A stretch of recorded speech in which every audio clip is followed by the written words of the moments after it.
Hello students, welcome to R KMD study centre. আমি রাজু, তোমাদের বন্ধু ও স্টাডি কোচ। আজকে তোমাদের প্রথম পরীক্ষার যে 7 নাম্বার স্কুলটা রয়েছে, Shantipur municipal high school and Krishnanath college school, এই স্কুলের সব প্রশ্নের উত্তরগুলো আজকে করাবো। সো তোমরা প্রথম থেকে শেষ পর্যন্ত ক্লাসটি দেখতে থাকো। তোমরা যারা যারা এই 7 নাম্বার স্কুলের অ্যান্সার পিডিএফগুলো একদম ফ্রিতে নিতে চাও, তারা কি করবে, এই ভিডিওটাকে একটা লাইক করবে, সাবস্ক্রাইব করবে এবং স্ক্রিনে দেওয়া যে হোয়াটসঅ্যাপ নাম্বার রয়েছে সেখানে তোমাদের নিজেদের নাম লিখে পাঠাবে। আমি সেখান থেকে তোমাদেরকে অ্যান্সার পিডিএফগুলো একদম ফ্রিতে প্রোভাইড করে দেবো। ওকে, তাহলে চলো শুরু করি আজকের ইংরেজি ক্লাস। দেখো তোমাদের রিডিং স্কিল অর্থাৎ সিনে কি বলেছে, read the following text and answer the questions. এই পাঠ্যটি ভালো করে পড়ো এবং নিচে দেওয়া প্রশ্নগুলির উত্তর করো। তাহলে দেখো, Phulmoni is a Santhal girl. Phulmoni একজন সাঁওতাল মেয়ে। She lives in a village. সে একটি গ্রামে থাকতো। Have you ever been to her house? তুমি কখনো তার বাড়ি দেখেছো? There are beautiful pictures painted on the walls of her house. সেখানে অনেক সুন্দর সুন্দর ছবি আঁকা রয়েছে তাদের দেওয়ালে, তাদের বাড়ির দেওয়ালগুলিতে। All her neighbours have painted on their doorways and interiors. তার সব প্রতিবেশীদেরও এরকম ছবি আঁকা রয়েছে। কোথায় কোথায়? দরজার রাস্তাতে এবং তার ভিতর দিকে। There are pictures of trees, flowers and birds on the walls of and floors. There are pictures, এখানে ছবি রয়েছে। কিসের ছবি রয়েছে? অফ ট্রিজ, গাছের, ফ্লাওয়ার্স, ফুলের, অ্যান্ড এবং birds on the walls and floors, দেওয়ালগুলিতে এবং মেঝেতে পাখিরও ছবি রয়েছে। Phulmoni like her elders. Phulmoni তার বড়দের মতোই লাভস টু পেন্ট, ছবি আঁকতে ভালোবাসত, অন দ্য মাড ওয়ালস, মাটির দেওয়ালগুলিতে। The pictures of hers are colourful, তার ছবিগুলো খুব রঙিন হতো। ঠিক আছে। Her teachers told her that even in inside India, তার শিক্ষক মহাশয় তাকে বলেছিল এমনকি প্রাচীন ভারতের people use to paint inside the caves and on the rocks of hills. প্রাচীন ভারতের মানুষগুলো ছবি আঁকতে অভ্যস্ত ছিল কোথায়? ইনসাইড দ্য কেভস, গুহার ভিতরে, অ্যান্ড এবং on the rocks of hills, পাহাড়ের পাথরের গায়ে। The rock paintings of Bhimbetka are more than 20,000 years old. Bhimbetka, যেটা কি একটা শিলাচিত্র, সেটা 20,000 বছরেরও বেশি পুরনো। They are red, white, green or yellow in colour. সেখানে রঙের মধ্যে কী কী রঙ ছিল? লাল, সাদা, সবুজ এবং হলুদ। Phulmani has never been to Bhimbetka to see the rock paintings of ancient men. Phulmani কখনো দেখেনি এই পাথরের উপর ছবি আঁকার যে ভীমবেটকা, যে জায়গাতে ভীমবেটকা যে একটা জায়গা যেখানে রক পেন্টিংস বিখ্যাত, যেখানে পাথরের উপর ছবি আঁকে কারা? অফ এনসাইন্ট ম্যান, আর প্রাচীন মানুষদের দ্বারা যে ছবি আঁকার একটা জায়গা ভীমবেটকা, সেটা ফুলমণি কখনো দেখেনি। বাট সি হ্যাজ হিয়ার্ড, কিন্তু সে শুনেছিল, স্টোরিজ অ্যাবাউট দ্য ফেমাস, গল্প, অ্যাবাউট দ্য, কিসের গল্প? About the famous rock paintings, বিখ্যাত শিলাচিত্রের সম্পর্কে। ফ্রম হার টিচার, কার কাছ থেকে? তার শিক্ষক মহাশয়ের কাছ থেকে। Okay. One day her teacher showed her a picture, একদিন তাকে তার শিক্ষক মহাশয় একটা ছবি দেখিয়েছিলেন। She came to know that, সে জেনেছিল যে ইট ওয়াজ দ্য পিকচার, এটা ছিল একটা ছবি, of a very famous cave painting of our country, আমাদের দেশের খুব বিখ্যাত একটা গ্রহচিত্রের। ওকে, এরপর দেখো প্রশ্নগুলো। এটা কি বলেছে দেখো, চুজ দ্য কারেক্ট অ্যান্সার, সঠিক উত্তরটি নির্বাচন করো। তাহলে এই দিকের প্রশ্নটা দেখো, the rock paintings of Bhimbetka are more than. Bhimbetka যেটা একটা কি শিলাচিত্র, সেটা কত বছরেরও বেশি পুরনো? আমরা পাঠ্যতে দেখেছি সেটা 20,000 বছরেরও পুরনো। তাহলে এটা হবে টিক চিহ্ন। ওকে। বিয়েটা দেখো, Phulmoni is a British Santhal Punjabi girl. তাহলে পাঠ্যতে এটাও দেখেছি যে Phulmani is a Santhal girl. Okay, এরপর বিয়েটা দেখো, write T for true and F for false statements in the given boxes. নিচের স্টেটমেন্টগুলো যদি ঠিক হয় তাহলে পাশে টি লিখবে, আর যদি ভুল হয় তাহলে এফ লিখবে। ওকে, তাহলে এটা দেখো, Phulmoni leaves in a town, Phulmoni শহরে বাস করতো, এটা পুরোপুরি কিন্তু ভুল স্টেটমেন্ট, তাহলে পাশে কি হয়েছে এফ।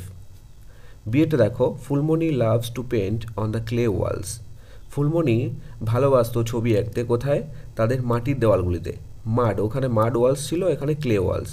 মাড ওয়ালস মানেও মাটির দেওয়াল, আর ক্লে মানেও মাটি। ওকে, তাহলে এটা কিন্তু ঠিক, তাহলে পাশে কি হবে টি। সিয়েটা দেখো, ancient people did not know the art of painting, প্রাচীন মানুষরা পেন্টিং সম্পর্কে অর্থাৎ ছবি আঁকা সম্পর্কে জানতো না, ছবি আঁকার কলা সম্পর্কে জানতো না, তাহলে এটা সম্পূর্ণ ভুল স্টেটমেন্ট, তাহলে এফ হবে। ডিএটা দেখো, Phulmoni nose about the famous cave painting of our country, Phulmoni আমাদের দেশের গুহাচিত্রের সম্পর্কে জানতো, তাহলে এটা হবে সঠিক, অর্থাৎ টি। বোঝা গেল। এরপর সিএটা দেখো, complete the following sentences with information from the text, পাঠ্য থেকে তথ্য নিয়ে বাক্যগুলি পূর্ণ করো। তাহলে এর দাগেরটা দেখো, the Santhalis love to paint their house with, সাঁওতালরা তাদের দেওয়ালে ছবি আঁকতো কি দিয়ে, কালার্স অর্থাৎ রং দিয়ে, তাহলে এটা হবে the Santhalis love to paint their house with colours. বিয়েটা দেখো, from her teacher Phulmani has heard stories about, from her teacher তার শিক্ষক মহাশয়ের কাছ থেকে, ফুলমণি হ্যাজ হিয়ার্ড সুনেছিল স্টোরিজ অ্যাবাউট, কোন বিষয়ের গল্প শুনেছিল, এটা হবে the famous rock paintings. Okay, এরপর ডিএটা দেখো, answer the following questions in each complete sentences, নিচের প্রশ্নগুলির পূর্ণবাক্যে উত্তর দাও। তাহলে এর দাগের প্রশ্ন দেখো, হু ইজ ফুলমণি, ফুলমণি কে, আমরা পাঠ্যতে দেখেছি যে Phulmani is a Santhal girl, তাহলে এটার উত্তরটা হবে Phulmani is a Santhal girl. Okay, এরপর বিয়ে দাগের প্রশ্ন দেখো, which pictures are painted on the walls and floors by Phulmani's neighbours, মানে ফুলমণির যে প্রতিবেশী ছিল, যারা প্রতিবেশী ছিল তাদের দেওয়ালগুলিতে এবং মেঝেতে কী রকমের ছবি আঁকা থাকতো বা ছিল, তাহলে এর উত্তরটা দেখো, there are pictures of trees, flowers and birds on the walls and floors, কিসের ছবি আঁকা ছিল, গাছের, ফুলের এবং পাখিদের কোথায় কোথায়, তাদের দেওয়ালগুলিতে এবং মেঝেতে।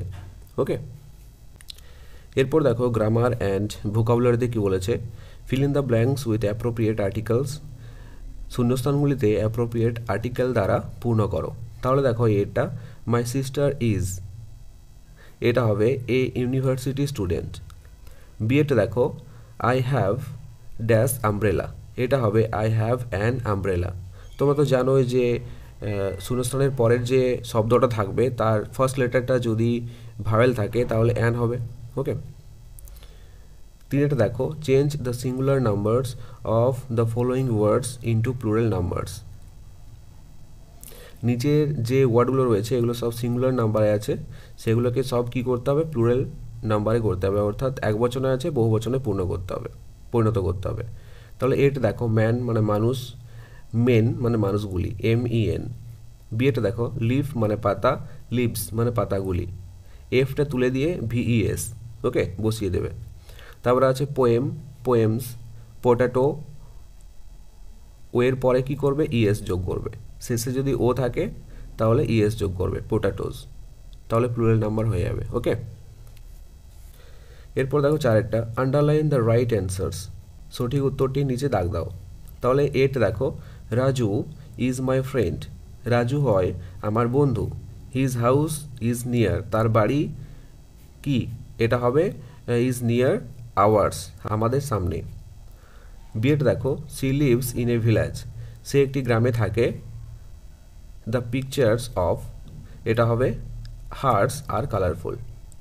ওকে, এরপর দেখো রাইটিং স্কিলে কী আছে, write down 4 sentences about your parents, your classroom, your parents আর ইয়োর ক্লাসরুম সম্পর্কে 4টি বাক্য লিখতে হবে। আর 6টা দিয়েছে write 2 sentences about a great man, একজন মহান ব্যক্তির, যে কোনো একজন মহান ব্যক্তির 2টি বাক্য লিখতে হবে সম্পর্কে। ওকে, একটি মহান ব্যক্তির সম্পর্কে 2টি সেন্টেন্স লিখতে হবে। তাহলে দেখো রাইটিং স্কিলে যেগুলো দেওয়া আছে সেগুলো আমি লিখে দিয়েছি, তোমরা একটু দেখে নাও। ওকে,